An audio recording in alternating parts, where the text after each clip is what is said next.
स्वागत है आप सभी का एलकेबी न्यूज पर।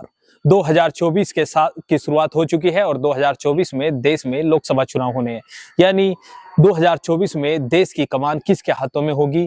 क्या प्रधानमंत्री नरेंद्र मोदी देश के तीसरी बार प्रधानमंत्री बनेंगे या कुछ बदलाव होंगे? इसको लेकर तमाम राजनीतिक दल भी तैयारी कर रहे हैं। एक और जहां कांग्रेस के नेतृत्व में एक बड़ा गठबंधन बनाए जाने की बात चल रही है, जिसमें समाजवादी पार्टी और तमाम राजनेता आम आदमी पार्टी समेत उसमें हिस्सा ले रहे हैं। तो 2024 में क्या चुनावी नतीजे होंगे, क्या माहौल इस वक्त 2024 के चुनाव को लेकर है, इस पर चर्चा के लिए हमारे साथ मौजूद हैं राजनीति के बड़े जानकार शेषराज सिंह पंवार जी। स्वागत है शेषराज पंवार जी आपका एलकेबी न्यूज पर। धन्यवाद, आपका धन्यवाद। पंवार साहब, अभी तो चुनावी नतीजे आए जी, 5 राज्यों के चुनावी नतीजे आए, जिसमें 3 राज्यों में भारतीय जनता पार्टी ने सरकार बनाई, जिसमें 2 राज्य ऐसे हैं जहां पर पूर्व में कांग्रेस की सरकार थी और इस बार भारतीय जनता पार्टी ने वहां पर सरकार बनाई है। इसको कहीं ना कहीं 2024 के लोकसभा चुनाव का सेमीफाइनल के रूप में भी देखा जा रहा था। तो सेमीफाइनल में तो भारतीय जनता पार्टी ने बढ़त बना ली है, तो आगामी लोकसभा चुनाव को लेकर किस तरह से देखते हैं? देखिए, पहली तो बात यह है कि राजनीति में भविष्यवाणी करना जरा मुश्किल काम है। नहीं, मौजूदा हालात के हिसाब से। हाँ, मौजूदा हालात भी अभी निश्चित कुछ नहीं है। आप याद करो 2014 को, 2014 के चुनाव से 6 ही महीने पहले पूरे देश भर में अन्ना हजारे का मूवमेंट बहुत जोरों शोरों पे था और सब कहीं सोच भी नहीं रहे थे कि कहीं किसी तरह से भारतीय जनता पार्टी में से नरेंद्र मोदी जो प्रधानमंत्री के कैंडिडेट डिक्लेयर होंगे और प्रधानमंत्री का चुनाव, उनके लोकसभा का चुनाव प्रधानमंत्री नरेंद्र मोदी को आगे रख कर किया जाएगा। तो ये 6 महीने पहले ही किसी को ये आशा नहीं थी। तो आज राजनीति किस रंग में बैठती है, या 2019 का ही ले लें आप। 2019 में यदि पुलवामा बस हादसा नहीं होता, या उसके बाद जो है वो 3 मिनट के लिए जो भारत के हवाई जहाज गए पाकिस्तान की सीमा में, सर्जिकल स्ट्राइक, वो नहीं जाते। वो स्ट्राइक थी या नहीं थी, वो तो सर्जिकल था या नहीं था, लेकिन यह है कि अगर वो नहीं जाते तो परिणाम कुछ के कुछ और होते हैं। यहाँ राजनीति में बहुत कुछ होता रहता है। राजीव गांधी जब चुनाव लड़ रहे थे और उस समय नरसिम्हा राव अपने घर चले गए थे संन्यास लेकर के, किसी को ये आशा नहीं थी कि कांग्रेस की वापसी हो सकती है। और हादसा हुआ, राजीव गांधी की हत्या हुई। उसके बाद जो है वो परिणाम, जो आधा चुनाव हो चुका था, आधे चुनाव के परिणाम ही दूसरी तरह के आए और नरसिम्हा राव को घर से बुलाया गया। तो यहाँ पे क्या होगा क्या नहीं होगा, इस पे भविष्यवाणी करना ये तो खैर अलग सी बात है। लेकिन आज आप ही देखें मसला क्या है। ये तो सबको पता है कि भाई भाजपा की तो 34% वोट है जी, बाकी 66% और भी हैं जी, विपक्षी दलों वो 66% चूंकि बटती हैं सब जगह, बहुत सारा उसका बंटवारा होता है। ये भी अपने आप में सच्चाई है और ये भी सारे दलों को पता है।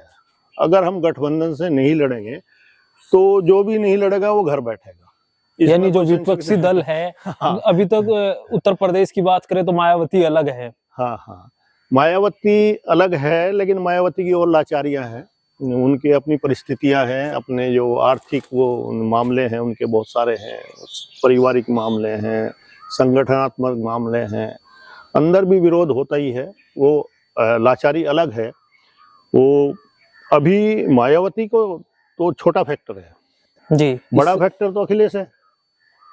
अगर समाजवादी पार्टी जी अगर वो नहीं आती तो आपको लगता है अभी भी समाजवादी पार्टी इंडिया अलायंस से अलग, क्या वो पीडीए वाला जो फॉर्मूला दे रहे हैं? ये तो मैं यही कह रहा हूँ कि किसी को भी जो भी अलग जाने की जरूरत करेगा उसको परमानेंटली घर बैठना पड़ेगा। जिस तरह से मायावती को लोग विधानसभा में सिर्फ 1 सीट, वो शायद मायावती की नहीं है, वो उनकी व्यक्तिगत है जी जी, तो घर बैठना पड़ सकता है।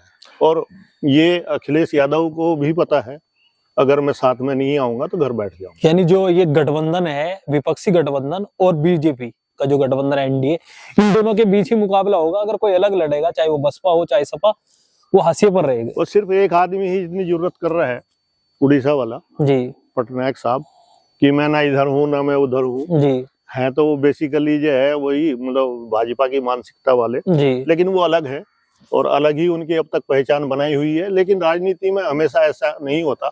कम्युनिस्ट जो है वो बंगाल में 25-30 साल तक एक छत्र साम्राज्य करते रहे, फिर सफाया हो गया। तो ऐसे ही होता रहता है, ये तो मुद्दे हैं, आते रहते हैं। तो अभी भी दिक्कत ये है परवेज जी जी कि मुद्दा तो कुछ भी नहीं है।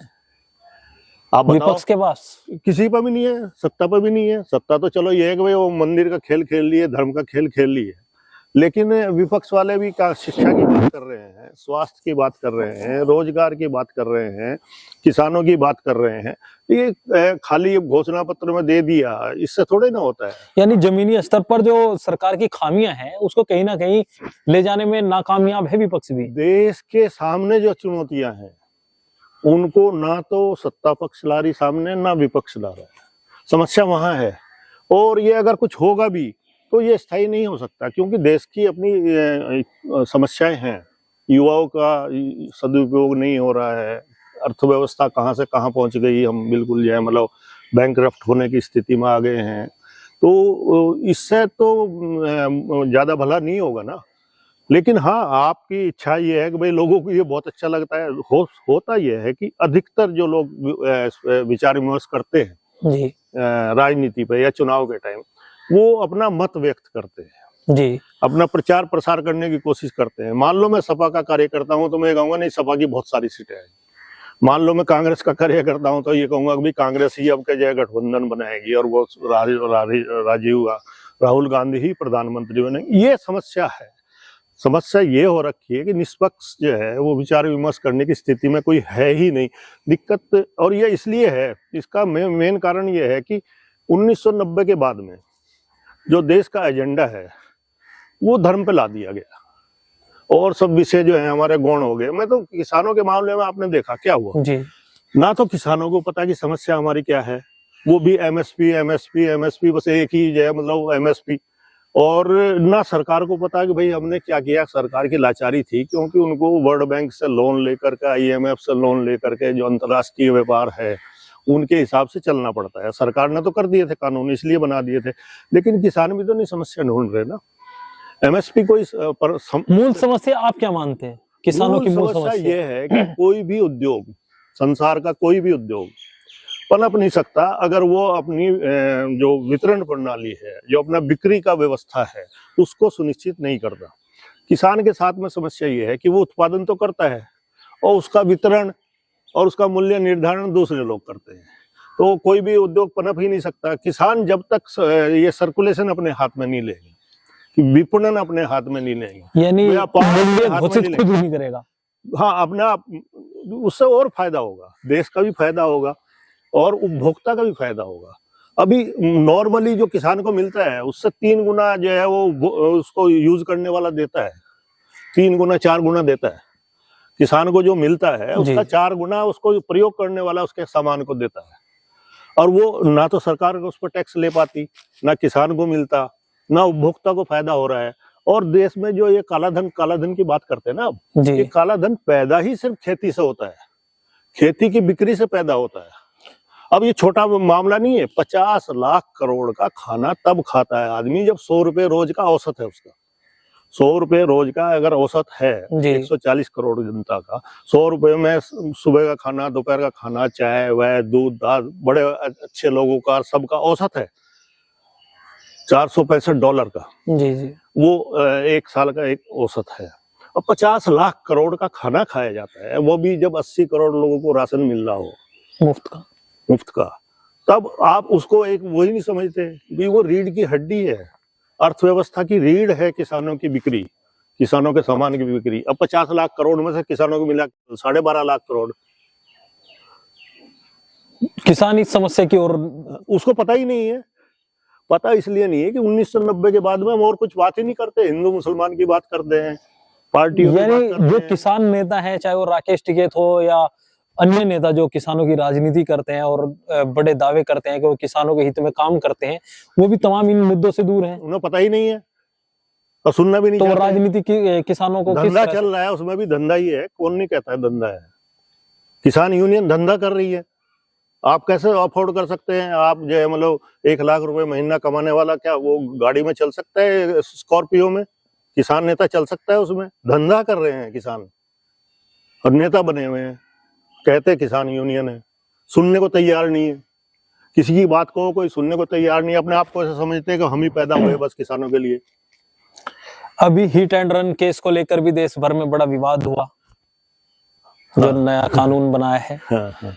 ट्रक, बस, तमाम ड्राइवर लोग देखिए, हड़ताल पर आ गए। इस देश में बहुत सारे बेवकूफी के कानून बनते रहे हैं, लोकसभा से पास भी होते रहे हैं और राष्ट्रपति से दस्तखत भी होते रहे हैं, वो वापस भी लेने पड़े, उन्होंने संशोधन भी करने पड़े, बहुत सारे मामले जी हैं। जी। राजीव गांधी के टाइम में भी एक ऐसा ही कानून बना था, एक दहेज उत्पीड़न वाला भी ऐसा ही कानून बना था। जी। वो यही मतलब ये उनमें समस्याएं जब खड़ी होती हैं, अगर आप किसी चीज को बगैर चर्चा के, बगैर सलाह लिए लोगों से, अभी आप ये इंश्योर कैसे करेंगे कि भाई मैंने आज तक ये नहीं देखा, मैंने अपने जीवन में बहुत सारे एक्सीडेंट देखे, क्योंकि कोई बस वाला एक्सीडेंट करके भाग गया हो, मैंने आज तक नहीं देखा। कोई बस ड्राइवर आज तक मैंने भागते हुए नहीं देखा, और लोडेड ट्रक वाला भी नहीं भाग सकता अगर उसका ट्रक लोडेड है। जी जी। तो मैंने तो ज्यादातर कार वालों को ही भागते देखा मार करके, या मोटरसाइकिल वालों को भागते देखा है। तो ये कानून बनाना मतलब इसको पहले स्टडी होनी चाहिए। अब वो जायज सी बात है कि मानसिकता, जहाँ मॉब लिंचिंग की बात हो रही हो, छोटी छोटी बातों पे मार देते हैं बगैर क्राइम के, जहाँ भीड़ तंत्र का वो हो, तो वहां इस तरह के कानून बनाने से थोड़े ना होगा। पहले आप वो भीड़ तंत्र को नियंत्रित करिए, आप उसमें व्यवस्था करिए कि भाई एक्सीडेंट हो जाता है, कोई जरूरी नहीं कि ड्राइवर ही करे, बड़ी गाड़ी वाला ही करे। ये मानसिकता है कि हमेशा एक्सीडेंट के लिए जिम्मेदार बड़ी गाड़ी को ठहराया जाता है। अगर साइकिल वाले के साथ हुआ तो मोटरसाइकिल वाला जिम्मेदार, और मोटरसाइकिल के साथ हुआ तो कार वाला जिम्मेदार, और कार के साथ हुआ तो ट्रक वाला जिम्मेदार। ये मानसिकता है, इस मानसिकता को बदलो। ऐसा खाली कानून बनाने से अगर ठीक हो जाए तो फिर तो सब कुछ सही हो जाए। कानून जो है, कानून तभी व्यवहारिक हो पाता है जब उसको समाज की स्वीकारता हो। तो ये तमाम मुद्दे जो हैं इनसे विपक्ष बहुत दूर है पवार साहब। देखिए, मैं कह रहा हूँ ना, 1990 के बाद में आज तो कितने साल हो गए, 34 ईयर्स हो गए। 34 साल में आदमी का सोचने का दायरा वो धर्म तक सीमित कर दिया गया है। वो उस पे ही दिमाग लगाता है। आपने जो भी सवाल पूछोगे उसी का तो जवाब दे दूंगा ना मैं आपको। जी जी। या मैं अपनी तरफ से कोई जवाब दे दूंगा। जब आप सवाल करेंगे, सवाल करने का जवाब आना, इसका मतलब ये विचार विमर्श होगा। जी जी। अब हम विचार विमर्श ही नहीं कर रहे हैं किसी भी चीज पे, तो फिर कैसे उसका समाधान निकलेगा, कौन उसके बारे में सोचेगा। और फिर सबसे बड़ी समस्या ये हो गई कि ये पहली बार नहीं कि धर्म से राजनीति चलाने की कोशिश की गई हो। यूरोप में चली है, रोमन एम्पायर आपने सुनी होगी, तुर्क आपने सुने होंगे, रूस के जार आपने सुने होंगे। सब जगह धर्म को प्रयोग करके राजनीति चलाने की कोशिश होती है, लेकिन अंततः क्या होता है, धर्म एक व्यक्तिगत चीज है और राजनीति समाज की है। नहीं, आस्था है या नहीं है, वो है तो एक आदमी की ना, इंडिविजुअल अधिकार है ना उसका। लेकिन ये जो राजनीति है तो समाज के लिए है ना, सामाजिक। तो समाज एक तो नहीं होता ना, समूह, वो तो अनेक है। जी जी। समाज बहुत बड़ी इकाई है, समाज की इकाई बहुत बड़ी है, और ये धर्म जो है ये व्यक्तिगत है। अब वो धर्म से नियंत्रण पहले भी फेल हुए हैं, वो स्टेट ही फेल हुई है।